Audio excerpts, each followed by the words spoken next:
Las células, elementos constitutivos de la vida.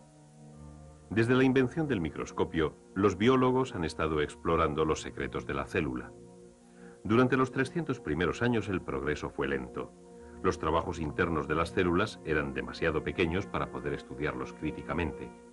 Pero con la mejora de la óptica, unida al microscopio electrónico, la célula empezó a revelar sus secretos. No se trata de ningún protoplasma misterioso, sino más bien de una fábrica química increíblemente compleja, sumamente organizada y rígidamente controlada. Los biólogos continúan explorando los trabajos de las células, cómo obtienen energía, cómo se reproducen, la función exacta de varias clases de partículas, membranas y túbulos que parecen llenar toda célula viva. Es justo decir que los biólogos de las células empiezan a comprender cómo trabajan estas. Sin embargo, permanece abierta una cuestión básica, la cuestión del origen. ¿De dónde vienen las células? ¿Cómo evolucionaron durante las primeras fases de la vida en nuestro planeta? Esta pregunta debe responderse si queremos entender plenamente estos elementos básicos de la vida. Rastrear los acontecimientos que ocurrieron cuando la Tierra era nueva es una clase difícil de trabajo de detective científico. Tan solo en los últimos tiempos se ha dispuesto de suficientes pruebas para intentar una reconstrucción teórica de la historia de la célula. Es una historia de descubrimientos imaginativos y sorpresas que tiene que empezar con las células más sencillas que se encuentran hoy día en la Tierra, las bacterias.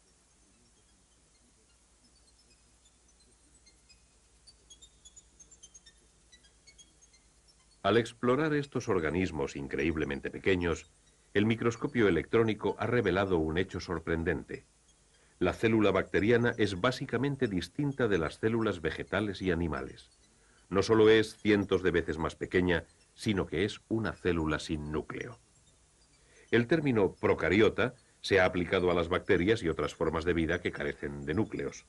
Aquí, pro significa antes y cariota significa núcleo, lo que implica que procariotas son células primitivas sencillas de tipo antiguo. A finales de la década de 1970, los científicos que trabajaban con muestras de rocas de Australia descubrieron pruebas de vida sumamente temprana en nuestro planeta. Fósiles de células parecidas a bacterias en rocas de 3.500 millones de años.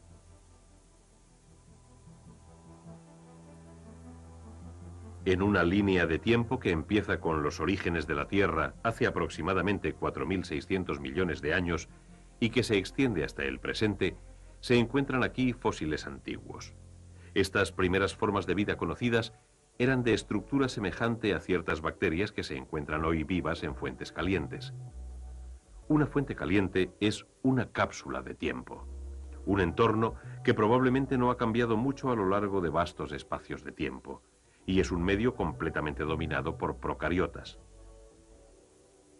Las procariotas vivas dan a los biólogos una idea de cómo han realizado las células primitivas sus funciones vitales. Por ejemplo, en estas capas mates viven bacterias que efectúan un tipo primitivo de fotosíntesis, convirtiendo la energía luminosa en energía química para la vida. Pero a diferencia de las plantas verdes, no se libera oxígeno. ¿Retienen estas bacterias de fuentes calientes alguna forma primitiva sencilla de fotosíntesis? Si esta teoría es correcta, las comunidades de vida existentes en la Tierra hace 3.500 millones de años pudieron ser algo parecido a esto. Era una época de espuma amarilla y de diminutas células flotantes.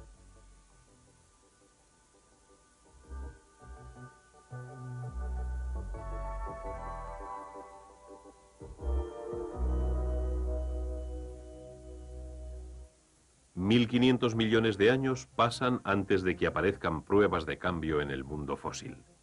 En este momento de la línea de tiempo, hace aproximadamente 2.000 millones de años, empezaron a aparecer nuevas sustancias químicas en las rocas. Estas capas rojas son óxidos que indican la introducción de una gran cantidad de oxígeno en la atmósfera. No hay pruebas de oxígeno atmosférico antes de este tiempo, y es seguro que la Tierra primitiva era químicamente un tipo muy diferente de lugar al que es hoy. Asimismo, en estas rocas de 2.000 millones de años, hay pruebas de procariotas que eran más complejas que las bacterias, fósiles estratificados semejantes a los dejados hoy día por las algas verdiazules.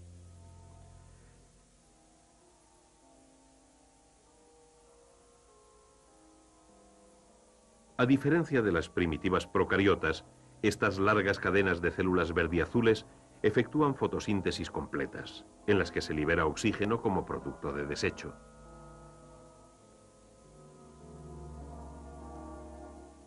Los biólogos interpretan esto como prueba de que las procariotas verdiazules fueron responsables del inicio de nuestro sistema actual de apoyo a la vida.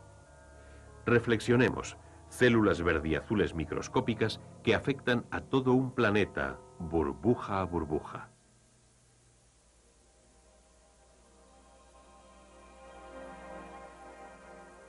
El oxígeno producido por las procariotas tiene que haber sido venenoso para los organismos que evolucionaron en el mundo anterior sin oxígeno. Sin embargo, para los que fueron capaces de adaptarse supuso un beneficio considerable, una mejor manera de obtener energía de las moléculas alimenticias que utilizan oxígeno. Cuando una molécula alimenticia se descompone en el interior de una célula, la energía liberada es recogida por una molécula portadora de energía llamada ATP. Sin oxígeno, una célula bacteriana solo produce 2 moléculas ATP por cada molécula de azúcar que rompe. Con oxígeno, la misma cantidad de azúcar produce 18 veces más de ATP. Buena diferencia. Con sus mejoras en la utilización de la energía, las procariotas florecieron. La Tierra se estaba convirtiendo biológicamente en un lugar más interesante. Luego, hace 1000 millones de años aproximadamente, las cosas empezaron a cambiar rápidamente, como se ve en las rocas del fondo del Gran Cañón. Por entonces, empezó un tipo totalmente nuevo de célula que dejó improntas, una célula con núcleo, una eucariota. Hoy día, se encuentran eucariotas de una sola célula en cientos de especies diferentes. Para estudiarlas todas ellas, lo que hay que hacer es recoger un jarro de agua de estanque, añadir unas pizcas de alimento de peces y en unos cuantos días se convierte en una bullente comunidad de células eucarióticas.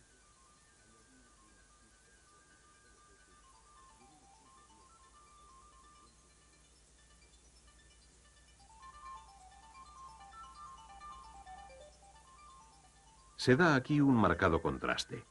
Repleta de estructuras internas, una célula eucariótica es mucho más compleja que las diminutas procariotas que nadan en el cultivo.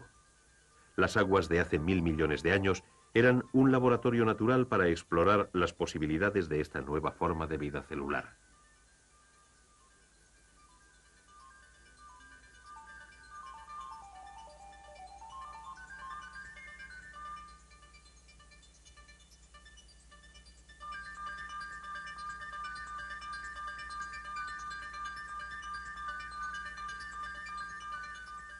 El gran experimento de la eucariota dejó un diseño básico de célula que se encuentra hoy en todas las células vegetales y animales.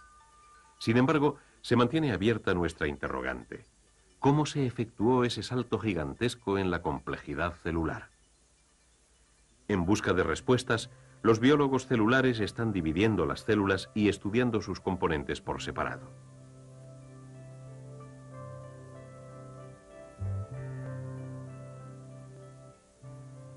Una partícula celular que les permite a los biólogos echar un vistazo en el misterio de la evolución de la eucariota es el cloroplasto. Los cloroplastos son pequeños cuerpos redondos que efectúan la fotosíntesis.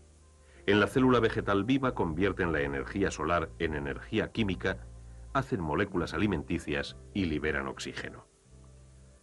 Un nuevo descubrimiento sorprendente es que los cloroplastos, aunque son la parte vital de la célula vegetal, pueden existir al menos por cierto tiempo fuera de su entorno celular. Por ejemplo, los investigadores han inyectado cloroplasto extraído de células vegetales en huevos de gallina. En este medio extraño, los cloroplastos no solo sobreviven, sino que si se les proporciona luz, se multiplican. Hace muy poco tiempo, los biólogos han descubierto que lo que puede ocurrir en el laboratorio puede darse también en la naturaleza. Ciertas babosas de mar, que viven en arrecifes de coral, son capaces de transportar cloroplastos de las algas que han comido a sus propios tejidos, obteniendo así su color verde. Estos extraños animales han sacado ventaja de la capacidad del cloroplasto para vivir independientemente y se han convertido en granjeros de cloroplasto.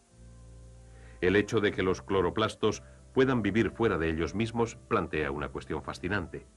¿Es posible que estos cuerpos, fabricantes de alimento básico, fuesen alguna vez en el pasado organismos independientes? Imaginemos lo que pudo haber ocurrido hace 1000 millones de años. Una célula primitiva nucleada se gana la vida engullendo procariotas verdiazules. Pero ¿qué pasa si sobrevivieron algunas de las células fotosintéticas y continuaron produciendo alimento? Con el tiempo, las dos especies se reparten cada vez más sus funciones. Eventualmente sus vidas se funden en una especie de simbiosis, una experiencia compartida. Hoy día, los biólogos encuentran que muchos organismos unicelulares contienen células verdes más pequeñas. En estas relaciones cooperativas, la célula mayor otorga protección junto con nutrientes necesarios para la fotosíntesis. Las células pequeñas del interior suministran alimento. Esta simbiosis entre la célula anfitriona y su pequeño huésped verde es sorprendentemente parecida a una célula vegetal llena de cloroplastos. ¿Surgieron los cloroplastos de esta manera, como procariotas fotosintéticas? Pero las relaciones simbióticas se pueden romper igual que se pueden establecer. Si la teoría simbiótica es correcta, podremos buscar células nucleadas capaces de vivir sin sus cloroplastos. Las pruebas pueden encontrarse en el charco más cercano que esté cubierto de verdín.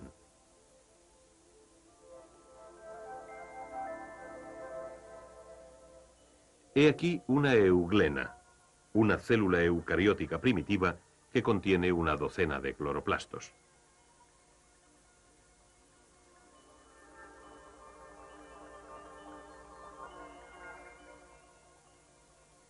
Si se trata un cultivo de euglenas con antibióticos, empezarán a salir euglenoides claros. Estas células han perdido sus cloroplastos, pero si hay comida son capaces de sobrevivir y reproducirse. Sin embargo, una vez perdidos, los cloroplastos no pueden recuperarse.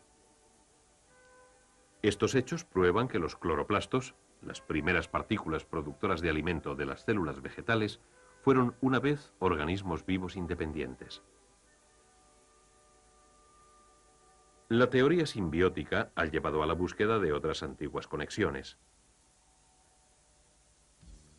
La energía, la maravillosa fuerza impulsora de la vida. Cada célula está impulsada por una fuente especial de energía, la mitocondria. Una célula muscular que trabaja mucho, o un organismo unicelular, contiene muchas mitocondrias. Estas partículas del tamaño de una bacteria son suministradoras de energía que oxidan moléculas alimenticias y liberan energía para el trabajo celular. Este microscopio electrónico muestra una mitocondria. Aquí, las moléculas alimenticias se descomponen con oxígeno para producir energía utilizable en forma de ATP. Igual que los cloroplastos, las mitocondrias se reproducen mediante división.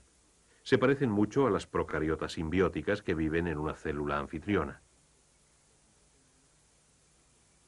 Otra estructura celular que puede haber tenido un origen simbiótico es el flagelo alatigado, hallado en muchas células eucarióticas, incluidas las células del esperma de los mamíferos. ¿Entró en la asociación una motobacteria ondulada que proporciona locomoción? Las pruebas no son aquí tan convincentes como en los cloroplastos y las mitocondrias. Sin embargo, es fascinante pensar que los medios por los que el esperma llega al huevo pueden estar proporcionados por los descendientes de una antigua procariota simbiótica.